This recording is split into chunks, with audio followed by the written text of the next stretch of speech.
السلام علیکم ناظرین، آپ دیکھ رہے ہیں سلوان ٹی وی۔ ہماری طرف سے ایک اور ویڈیو میں خوش آمدید۔ اس ویڈیو میں ہم آپ کو بتائیں گے پاکستان کے SSG کمانڈوز کے بارے میں کہ کس طرح پاک فوج کے کمانڈوز کے ایک دستے نے بیت اللہ کو دہشت گردوں سے آزاد کرایا اور اس دستے کی قیادت کون کر رہا تھا۔ تو چلیے شروع کرتے ہیں۔ یہ 20 نومبر 1979 کو منگل کی ایک سہانی صبح تھی۔ اسلامی سال کا پہلا دن تھا، یعنی یکم محرم الحرام۔ دنیا بھر میں مسلمانوں کے لیے مقدس ترین مقام حرم کعبہ میں امام شیخ عبداللہ بن سبیل نے دل نشین کرت کے بعد نماز فجر کا سلام پھیرا ہی تھا کہ چند آدمیوں نے امام صاحب کو گھیرے میں لے لیا اور ان میں سے کچھ لاؤڈ سپیکر پر قابض ہو گئے۔ اس وقت حرم شریف میں ہزاروں کے قریب نمازی موجود تھے اور ان حملہ آوروں نے 500 ساتھیوں کے ساتھ خانہ کعبہ میں داخل ہو کر وہاں کے دروازے بند کر دیے اور 1 لاکھ کے قریب نمازیوں کو ارغمال بنا کر مسجد کو اپنے زیر انتظام لے لیا۔ ان میں سے ایک آدمی اٹھا اور اس نے عربی میں اعلان کیا کہ مہدی موعود، جس کا نام محمد بن عبداللہ ہے، وہ آ چکا ہے۔ اس کے بعد نام نہاد مہدی نے مائک پر آ کر اعلان کیا کہ میں اس نئی صدی کا مہدی ہوں، میرے ہاتھ پر آپ سب لوگ بیعت کریں گے۔ اس گمراہ ٹولے نے مقام ابراہیم کے پاس جا کر گولی اور سنگینوں کے سائے میں لوگوں کو دمکاتے ہوئے بیعت شروع کروا دی۔ سعودی حکومت اس بھیانک واقعے سے نمٹنے کے لیے اپنی فوج بھیجی، لیکن خانہ کعبہ کے تقدس اور کم تربیت کی وجہ سے سعودی فوجی بغاوت کرنے والوں کے خلاف متاثر کن کارروائی کرنے میں ناکام رہی۔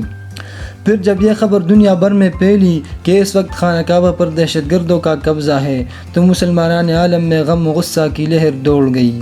ہر طرف سے پرزور مطالبہ کیا جانے لگا کہ اس متبرک اور مقدس مقام کو دہشت گردوں کے ناپاک وجود سے پاک کیا جائے، لیکن سعودی حکومت ایک عجیب کشمکش میں مبتلا تھی، کیونکہ بیت اللہ کے قریب خون بہانے سے بھی وہ قاصر تھی۔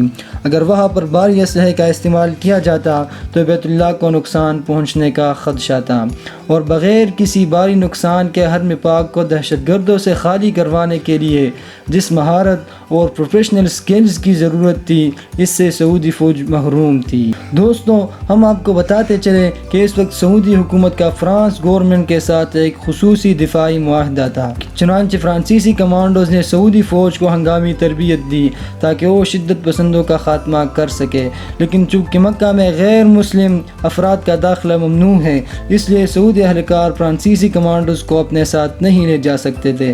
چنانچہ نگاہ انتخاب پاک فوج پر پڑی۔ سعودی فرمان روا شاہ خالد نے 32 علماء پر مشتمل سپریم کونسل کا اجلاس پوری طور پر طلب کر لیا اور خانہ کعبہ کی دفاع کے لیے پاکستانی حکومت سے رابطہ کیا گیا اور درخواست کی کہ پاکستان بیت اللہ کی دفاع کے لیے اقدامات کرے۔ پاکستان میں اس وقت جنرل ضیاء الحق کی حکومت تھی۔ پاک فوج تو سعودی حکومت کے کہنے سے پہلے ہی بیت اللہ کی تحفظ کے لیے تیار بیٹھی تھی۔ چنانچہ SSG کے اسپیشل کمانڈوز پر مشتمل ایک خصوصی دستہ ترتیب دیا گیا اور اسے حرم پاک کی پاسبانی کے لیے سعودی عرب روانہ کیا گیا۔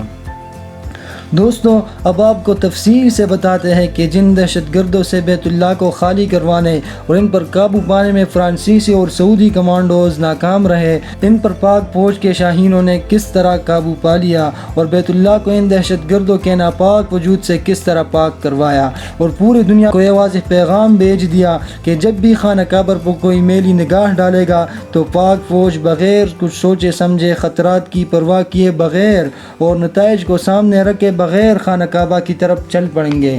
پاک آرمی کے اسپیشل سروسز گروپ کے ان کمانڈوز کی قیادت ایک میجر کو سونپ دی گئی۔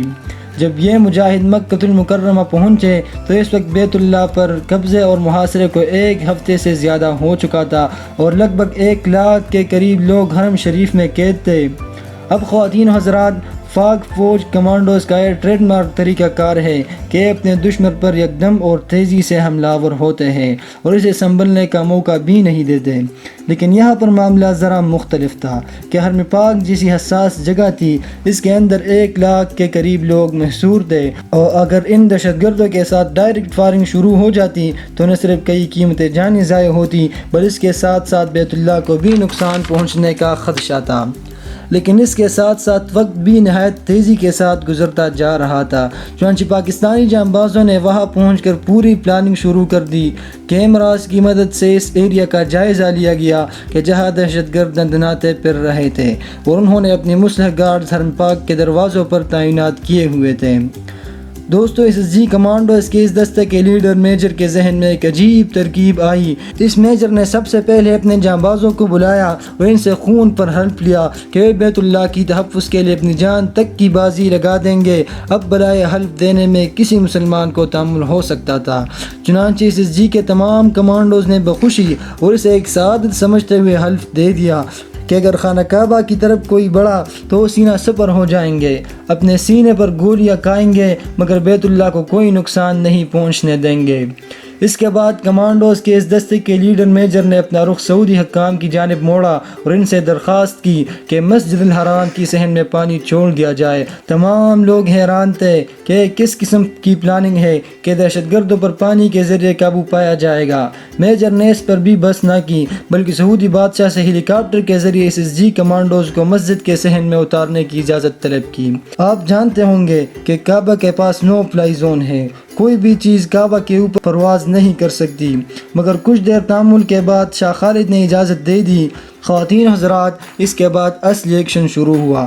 پاک فوج کے اسپیشل سروسز گروپ کے مشہور زمانہ کمانڈوز کو صحن کعبہ میں ہیلی کاپٹر کے ذریعے اتارا جانے لگا۔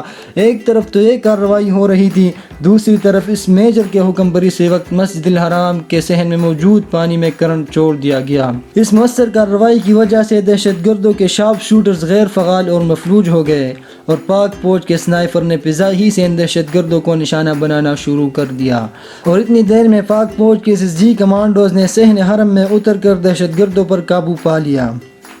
محمد بن عبداللہ القحطانی، جس نے امام مہدی ہونے کا دعویٰ کیا تھا، وہ اس آپریشن کے دوران ہلاک ہوا۔ میجر کی ذہانت اور پاک فوج کے جوانوں کی دلیری کی وجہ سے کم نقصان میں بیت اللہ کو آزاد کروا لیا گیا۔ دوستوں، کیا آپ جانتے ہیں کہ خانہ کعبہ کو دہشت گردوں سے چھڑوانے والے ایس ایس جی کمانڈوز کی قیادت کون کر رہا تھا؟ اس میجر کا نام پرویز مشرف تھا، جو بعد میں پاکستان کا آرمی چیف بھی بنا، اور اسی طرح اللہ تعالیٰ نے عظیم سعادت پاکستان کو عطا کی کہ جب بیت اللہ پر آنچ آنے لگی، پاک فوج نے اپنے پیشہ ورانہ مہارت سے نہ صرف بیت اللہ کو آزاد کروایا بلکہ دنیا بھر میں اپنی سکلز کی داغ بٹھا دی۔ ان حملہ میں 60 سے زیادہ دہشت گردوں کو حراست میں لے لیا گیا اور باقی اس آپریشن میں ہلاک ہو گئے۔ اسی طرح پاک فوج نے دنیا بھر میں ذہانت اور پیشہ ورانہ مہارت کی داغ بٹھا دی اور دشمنان اسلام کو یہ واضح پیغام بھیج دیا کہ اگر آئندہ کسی نے بیت اللہ کی طرف میلی آنکھ سے دیکھا تو ہم اس کی آنکھ پاڑ دیں گے۔ عالم کفر یہ جان لے کہ بیت اللہ کا دفاع صرف سعودی حکومت نہیں بلکہ پاک فوج کرے گی۔ امید ہے کہ آپ کو ہماری یہ ویڈیو پسند آئی ہوگی۔ اسی طرح کی مزید ویڈیوز کو دیکھنے کے لیے ہماری چینل کو سبسکرائب کر کے بیل کے آئیکن پر کلک کریں تاکہ ہماری نئی آنے والی ویڈیوز جلد از جلد آپ تک پہنچ سکے۔ شکریہ۔